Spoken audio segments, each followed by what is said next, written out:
Bismillahirrahmanirrahim. Assalamualaikum warahmatullahi wabarakatuh. Assalamualaikum. Bertemu lagi bersama saya Khairul Ridwan dalam acara Tamasya Diskusi.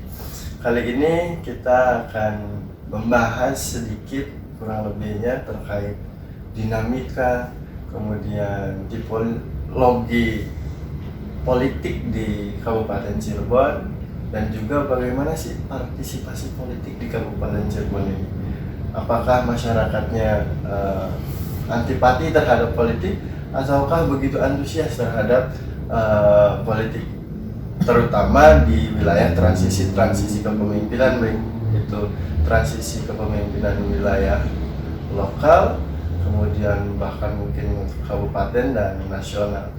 Nah, kali ini kita akan sedikit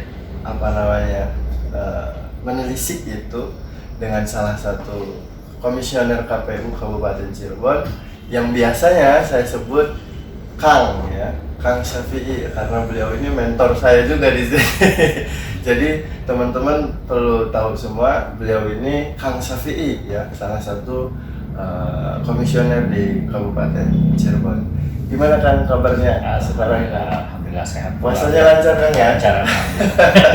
Apalagi harus lancar. Iya, harus lancar dong. Apalagi kan sekarang lagi masa pandemi ya. Iya. Jadi di rumah aja mungkin kekhusuannya lebih asik ya. Lebih asik belajar di rumah. Beberapa hal jadinya berkurang. Oh iya. Tarawih nggak bisa. Ya, tarawih nggak bisa di rumah. Tarawih bisa tapi di rumah ya. Kemudian biasanya jalan-jalan cari takjil ya kan? Cari takjil kan sekarang ya nyari juga sih, cuma ya tetap gitu. Agak berbeda kan. Tapi sedikit membandel nggak ya sebetulnya kan begini, kita tentu harus taat dengan aturan yang ada ya, social distance kan. Tapi ketika kita harus mencari sesuatu kan, itu kan diizinkan ya. Kalau kita tetap mencari konsumsi yang kita makan cukup dalam buka puasa, keluarga dan sebagainya kan kita boleh mencari kan. Oh betul. Nah itu ya tentu kita kalau yang ada di rumah ya, kadang-kadang Ramadan ini kan ada sesuatu yang berbeda kan. Oh iya. Nah, cari kolak yang unik gitu kan. Nah itu yang kita cari lah. Ya tetap saja kita yang begitu-begitu ya kita cari. Cuman saya biasanya kan kalau misalkan bulan Ramadan kayak gini, sore-sore tuh pengen ngerendam banget. Nah. Tapi tempat wisata ditutup ya. Tutup semua kan. Iya, kolam renang ditutup. Panas-panas gitu ya. Ngerendam, seger banget gitu. Iya, makanya dibak aja. Dibak aja jadi mandi berkali-kali. Iya.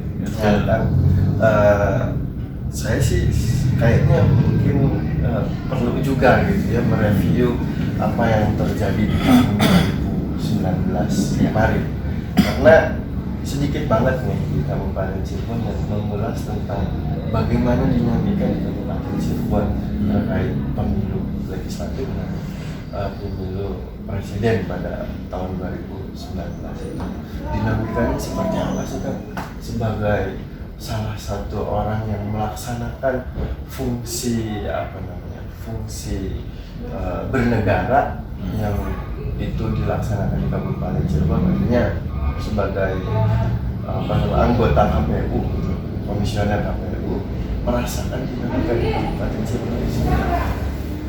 Ya, jadi begini ini kan pemilu belum lama ya, 2019, dan kita seluruh Indonesia ya, terutama kan mengalami kan bagaimana dinamika politiknya demikian kencang ya, karena calonnya cuma dua, Pak Jokowi dan Pak Prabowo. Kemudian sehingga dengan analisis politik sebelumnya ya, kalau calonnya cuma dua memang jadi head to head kan. Yeah. Itu udah teori umum lah, bahwa ya seperti itu yang terjadi. Dan memang 2019 dinamika demikian kencang, walaupun menurut saya sih sebetulnya mungkin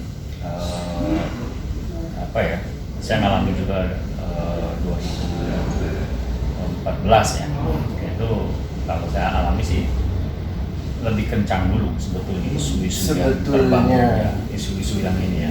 Artinya usaha pemerintah dan kita di penyelenggara pemilu untuk menangkal hoax dan menangkal itu saya kira ada dampak positifnya, sehingga itu tidak begitu menajam untuk menjadi benturan kepentingan yang sangat diametral gitu kan.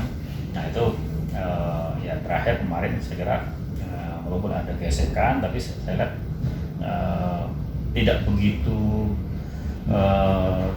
tajam banget lah ya, karena memang saya lihat kesadaran masing-masing pihak untuk menghindari hoax, menghindari politik identitas secara tajam itu kan sudah punya kesadaran gitu kan. Jadi saya kira kelihatan nggak begitu ya yang kita khawatirkan. Tadinya kan kita khawatir kalau calonnya dua benturannya akan demikian rupa, tapi sisi yang lain saya lihat ya yang kedua saya jadi juga karena memang kedewasaan politik kita kan semakin baik. Pendidikan politik di sini berperan penting ya, karena saya lihat ya masyarakat demikian mulai memiliki kedewasaan berpolitik, bahwa ini adalah pesta demokrasi, pertarungan ide, pertarungan gagasan untuk melahirkan seorang pemimpin. Nah, tapi ini kan tidak terlepas memang terhadap perilaku politiknya. Ini kan perilaku politik, kemudian politik yang terbangun sejak dulu itu membawa dinamika. Tapi itu buat kita sebetulnya keniscayaan. Jadi bahwa itu ada realita, dan bagaimana kalau misalnya penyelenggara pemilu berjalan pada aturan yang ada sehingga itu tidak keluar dari realita yang ada. Artinya realitas itu kita sadari. Ada orang terlahir sebagai Jawa, ada orang terlahir sebagai Sunda, ada orang terlahir sebagai penganut Muslim, ada yang teranut Kristen, Katolik, Buddha dan sebagainya. Itu kan realitas kan. Dan itu tidak bisa kita tolak. Tinggal bagaimana identitas itu menjadi potensi sebetulnya, tidak menjadi benturan. Nah itu yang saya kira kita jaga supaya jangan sampai itu memuncak menjadi ini, karena ya kita secara teori kan kita mewarisi segmentasi. Ada pemilih kalau saya kategorikan ada 3 kategori pemilih sebetulnya. Itu biasanya dipengaruhi oleh perilaku politiknya. Nah itu saya pada konteks ini sepakat dengan Huntington yang ketika mengatakan bahwa perilaku politik itu tidak bisa dipisahkan dari partisipasi politik. Jadi perilaku politik dasarnya itu akan berujung pada partisipasi politiknya. Jadi ketika dia perilakunya misalnya dasarnya adalah perilaku politik kan, pilihan politik kan dikarenakan oleh beberapa hal ya. Misalnya satu karena objektivitas. Maka kita sebut sebagai kita dorong pemilih itu menjadi pemilih yang rasional. Nah, pemilih rasional pertama. Jadi dia memilih orang itu berdasarkan pertimbangan objektivitas. Misalnya program kerja, track record, macam-macam dan sebagainya. Kemudian yang kedua adalah pilihan politik atau perilaku politik yang didasarkan oleh istilahnya sebagai yang kita kategorikan dalam tanda kutip ya politik identitas. Dia memilih karena kesamaan, primordialitas karena misalnya dia sama Jawa, sesama Muslim, atau karena misalnya ide-ide yang dibawakan sama dengan dia misalnya. Nah, misalnya tentang politik identitas lah, kesamaan latar belakang. Nah itu kedua. Kemudian yang ketiga ya pilihan politik atau perilaku politik bisa didasarkan oleh pragmatisme. Ya, orang memilih itu ya tidak karena program, gimana dia mau membaca program yang demikian panjang itu kan, setebal itu visi misi seorang calon misalnya dalam hal ini konteksnya presiden wakil presiden misalnya, atau kepala daerah atau misalnya legislatif, anggota dewan dan sebagainya. Bagaimana dia akan membaca setebal itu kan? Nah, dia memilih berdasarkan pragmatis saja. Ya, pragmatis karena misalnya uang, kemudian atau karena misalnya nggak enak, atau misalnya karena kekaguman, misalnya itu kan misalnya pragmatis saja. Misalnya kalau dia artis ini saya kenal nih, nah, kemudian dia pilih. Nah itu pilihan-pilihan itu kalau saya kategorikan 3 hal itu tadi. Jadi tapi itu dalam konteks demokrasi kan bebas. Nilainya pun sama satu. Antara orang memilih karena identitas, karena program, karena pragmatis, ya nilainya kita nilai satu kan. Ketika dia datang memilih secara sah di bilik pemilihan dan kita hitung satu. Ini tidak ada bedanya. Berarti menurut Akang, Cirebon ini sudah cukup dewasa dalam berpolitik, ya? Masalah dewasa ini kan sebetulnya gini, kita nggak bisa artinya perbenturan antara yang membawa embel-embel identitas itu nggak ada gitu. Ya, saya lihat gini, saya ngalami pemilu 2014 ya. Pemilu pilkada dan pemilu gubernur, kemudian legislatif, dan kemudian 2019 juga saya alami.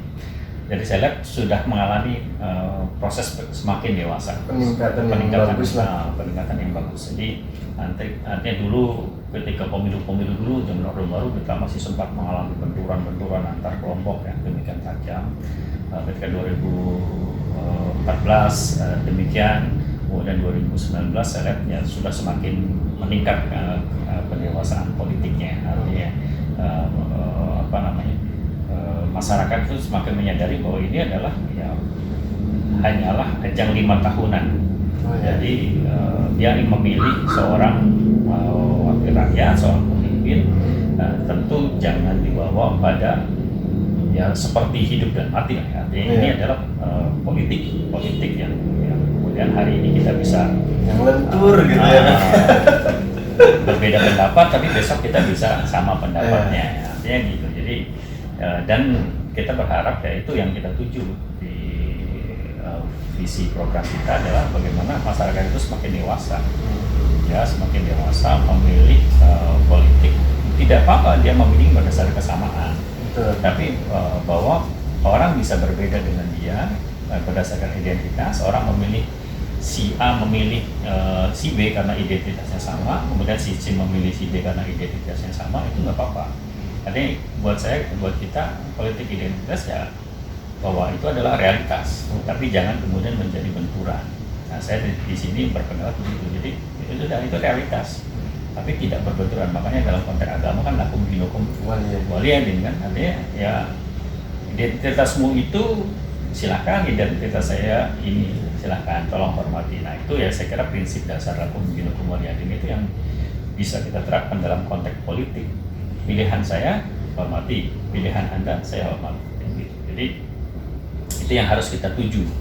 Jadi kedewasaan politik itu. Jadi saya tidak menafikan dan menurut saya tidak ada sesuatu yang lebih baik ya. Silakan saja orang memilih politik, dan politik ini berdasarkan perilakunya garis yang sudah dikaji dulu ya, Von Gates, kemudian yang terakhir Huntington juga yang mengatakan tentang benturan peradaban. Menurut saya itu jangan sampai terjadi dengan cara kita kedewasaan berpolitik tadi. Jadi ya prinsipnya ya menurut saya kita semakin dewasa lah di wilayah Cirebon ini dalam melihat politik ya. Ini adalah keberhasilan bersama ya, semua elemen dalam menciptakan kedewasaan politik. Dalam mendorong ya masyarakat untuk semakin dewasa melihat perbedaan. Jadi yang intinya kan dewasa melihat perbedaan. Inti poinnya ya sebetulnya di situ. Jadi orang bisa berbeda karena saya misalnya program calon A memprioritaskan pendidikan, calon B memprioritaskan kesehatan.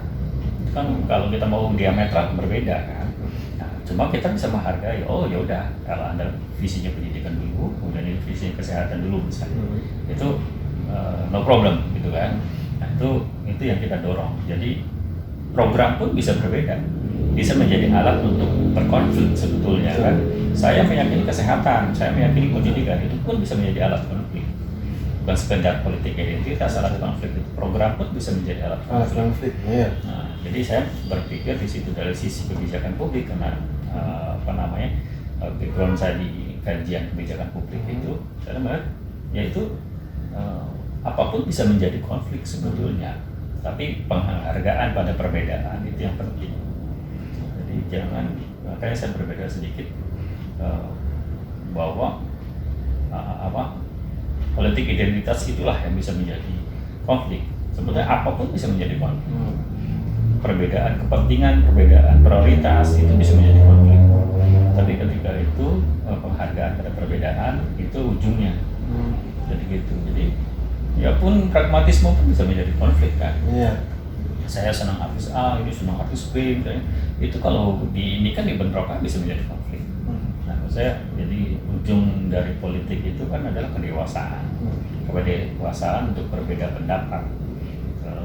Kalau prinsip dasar itunya tidak dimiliki, itu yang menurut saya kurang tepat ya. Artinya kita dewasa, makanya dalam politik saya selalu bilang ya seperti kita dalam ayat Al-Quran, lakum dinukum waliyadin. Ya kalau mau kita terjemahkan dalam bahasa lain, bagimu pendapatmu, bagiku pendapatku kan gitu kan, silahkan kan ya. Nah, itu harus dewasa di sisi itu. Ya artinya kan dengan anugerah yang luar biasa Cirebon ini ya. Keberagamannya luar biasa sekali. Semua suku mungkin ada, meskipun terkenalnya suku Cirebon itu Jawa, tapi kan Cina ini banyak, gitu. Suku Cina banyak, suku Sunda juga lumayan banyak. Artinya kesukuan itu, ya keberagaman itu begitu banyak banget di Cirebon. Nah, Kang, menurut Akang sebagai komisioner di KPU Kabupaten Cirebon, sekarang partisipasi milenials, anak muda dalam mengamati terus turut andil dalam dunia politik itu seperti apa?